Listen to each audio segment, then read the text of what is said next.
ಬಿಜೆಪಿಯಲ್ಲಿ ಮತ್ತೋರ್ವ ಶಿಸ್ತಿನ ಸಿಪಾಯಿ ಬಂಡಾಯ. ಪದವೀಧರ ಕ್ಷೇತ್ರ ಚುನಾವಣೆಯಲ್ಲಿ ಬಂಡಾಯದ ಬಿಸಿ. ರಘುಪತಿ ಭಟ್ ಪಕ್ಷೇತರ ಅಭ್ಯರ್ಥಿಯಾಗಿ ಸ್ಪರ್ಧೆ ಮಾಡ್ತಾರಂತೆ. ನೈಋತ್ಯ ಪದವೀಧರ ಕ್ಷೇತ್ರದಲ್ಲಿ ಸ್ಪರ್ಧೆ ಘೋಷಣೆ ಮಾಡಿದ್ದಾರೆ. ಹೊಸಬರಿಗೆ ಟಿಕೆಟ್ ಘೋಷಣೆಗೆ ಅಸಮಾಧಾನ. ಬಿಜೆಪಿ ಉಚ್ಚಾಟನೆ ಮಾಡಿದ್ರು, ನಾನು ಬಿಜೆಪಿ ಕಾರ್ಯಕರ್ತ, ನಾನು ಮೇ 16 ನಾಮಪತ್ರ ಸಲ್ಲಿಕೆ ಮಾಡ್ತೇನೆ. ಉಡುಪಿಯಲ್ಲಿ ಮಾಜಿ ಶಾಸಕ ರಘುಪತಿ ಭಟ್ ಘೋಷಣೆಯನ್ನು ಮಾಡಿದ್ದಾರೆ. ರಘುಪತಿ ಭಟ್ ಉಡುಪಿಯ ಶಾಸಕರಾಗಿದ್ದರು ನಿರಂತರವಾಗಿ. ಈ ಬಾರಿ ಅವರಿಗೆ ಟಿಕೆಟ್ ಸಿಗಲಿಲ್ಲ. ಈ ಬಾರಿ ಆಮೇಲೆ ಅವರ ಜೊತೆ ಅವರ ಹಿಂದೆ ಓಡಾಡ್ತಾ ಇದ್ದಂಥ ಸುವರ್ಣ ಅವರಿಗೆ, ಯಶ್ಪಾಲ್ ಸುವರ್ಣ ಅವರಿಗೆ ಟಿಕೆಟ್ ಕೊಟ್ಟಿದ್ದಾರೆ. ಮೊದಲಿಗೆ ಕೇಳಿಸ್ಕೊಳ್ಳಿ ಅವರು ಏನು ಹೇಳಿದ್ದಾರೆ. ನಾನು ಯಾವುದೋ ಪಕ್ಷದ ವಿರುದ್ಧ ಹೋದದ್ದಲ್ಲ. ನನಗೆ ವಿಧಾನ ಪರಿಷತ್ ಸದಸ್ಯ ಆಗಬೇಕು. ಈಗ ಯಾಕೆ ಕೆಲಸ ಮಾಡಬೇಕು, ಯಾವುದಕ್ಕೂ ಇದಕ್ಕಲ್ಲ. ನನಗೆ ಕೆಲಸ ಮಾಡುವಂಥ ಸ್ವಭಾವದು. ನಾನು ಸುಮ್ಮನೆ ಕೂತ್ಕೊಳ್ಳೋನಲ್ಲ, ಕೆಲಸ ಮಾಡಬೇಕು. ಕೆಲಸ ಮಾಡಬೇಕಾದ್ರೆ ಒಂದು ಯಾವುದಾದ್ರೂ ಒಂದು ಸ್ಥಾನಮಾನ, ಅಧಿಕಾರಗಳು ಬೇಕು. ನಾನೀಗ ಸುಮ್ಮನೆ ಯಾವುದೋ ಒಂದು ವಿಧಾನಸಭೆ ಸದಸ್ಯ ಇರುವಾಗ ಯಾವ ರೀತಿ ಕೆಲಸ ಮಾಡಿದೆ ಅಂತ ನೀವು ನೋಡಿದ್ದೀರಿ.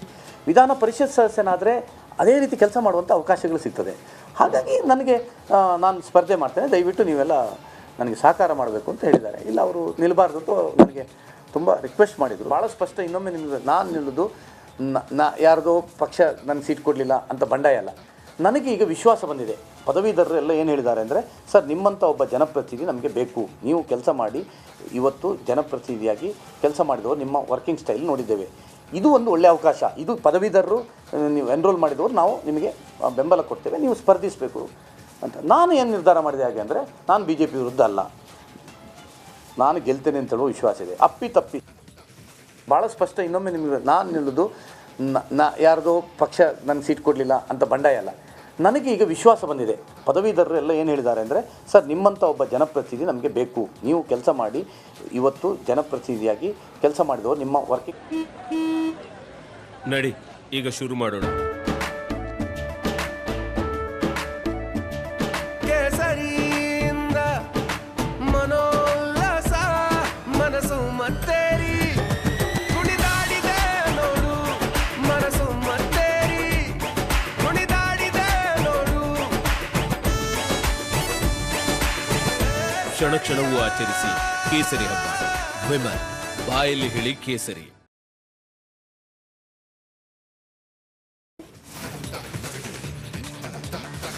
ಈಶ್ವರಪ್ಪನವರ ಮಾತು ಕೇಳೋದಕ್ಕೆ ಸಿಗ್ತಾ ಇದೆ ಮತ್ತೆ ಇವ್ರ ಹತ್ರ. ಪಾಪ ನಿಜವಾಗ್ಲೂ ನನಗೆ ಅನಿಸುತ್ತೆ, ಬಿಜೆಪಿಗೆ ಏನಾಗಿದೆ ಒಂದು ಅರ್ಥ ಆಗ್ತಾ ಇಲ್ಲಪ್ಪ ನನಗೆ. ಬಿಜೆಪಿಗೆ ಏನಾಗಿದೆ? ಶಿಸ್ತಿನ ಸಿಪಾಯಿ ಥರ ನೀವು ಪಾಪ ಈಶ್ವರಪ್ಪ ನೀವು ಆಗಬೇಡಿ MLA ಓಕೆ.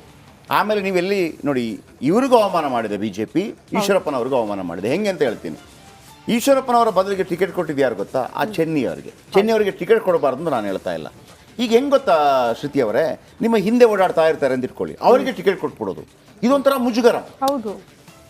ಈಗ ಚೆನ್ನಿ ಅವರಿಗೆ ಪಕ್ಕದೊಂದು ಕ್ಷೇತ್ರದಲ್ಲಿ ಕೊಡಲಿ, ತೊಂದರೆ ಇಲ್ಲ. ಅಥವಾ ಇಲ್ಲಿ ಇವರ ಮಗನಿಗೆ ಮತ್ತೊಂದು ನಾನು ಹೇಳಿದ್ದು. ರಘುಪತಿ ಭಟ್ರಿಗೂ ಅಷ್ಟೇ. ಈಗ ಯಶ್ಪಾಲ್ ಸುವರ್ಣ ಅವರು ಕೂಡ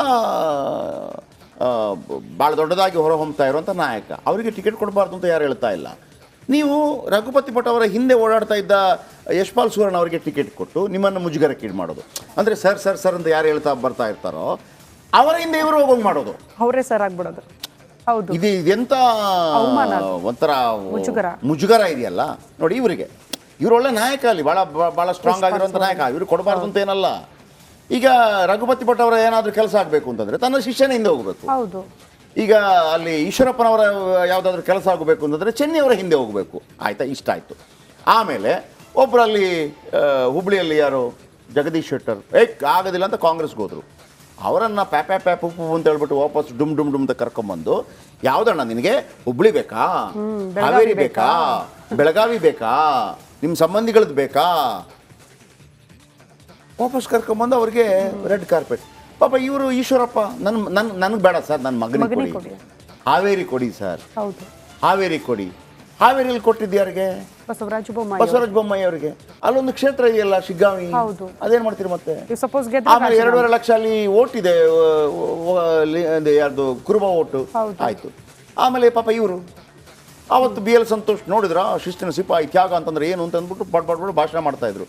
ಇವತ್ತು ಅಂದರೆ BJPನೂ ಅರ್ಥ ಮಾಡ್ಕೋಬೇಕು, ಶಿಸ್ತಿನಿಂದ ಕೆಲಸ ಮಾಡಿದಂಥವ್ರಿಗೆ ನೀವು ಇದೇ ರೀತಿ ಮರ್ಯಾದೆ ಕೊಟ್ಟರೆ ಅವನು BJP ನೋಡಲ್ಲ, ಮತ್ತೊಂದು ನೋಡಲ್ಲ. ಎಲ್ಲಿ ಮರ್ಯಾದೆ ಸಿಗುತ್ತೆ ಅಲ್ಲಿಗೆ ಹೋಗ್ತಾನೆ. ತಪ್ಪಲ್ಲೋ ಇದು ಮಾಡ್ತಾ ಇರೋದು? ಇದನ್ನು ಯಾರು ಅವಲೋಕನ ಮಾಡಬೇಕು? ಇದು ಅಕ್ಷರಶಃ ಈಶ್ವರಪ್ಪನವರಿಗೆ ಮತ್ತು ರಘುಪತಿ ಭಟ್ ಅವರಿಗೆ ಮಾಡಿದಂಥ ಅವಮಾನ. ಹಾಗೇನೆ ಯಾರು ವಿರುದ್ಧ ನಿಂತರೋ ಪಕ್ಷಕ್ಕೆ ಅಂತ ಜಗದೀಶ್ ಶೆಟ್ಟರನ್ನ ಕರೆದು ಮುದ್ದಾಡಿ ಅವರಿಗೆ ಬೆಳಗಾವಿ ಸೀಟ್ ಕೊಟ್ಟಿದ್ದು ಅದು ಸರಿನಾ?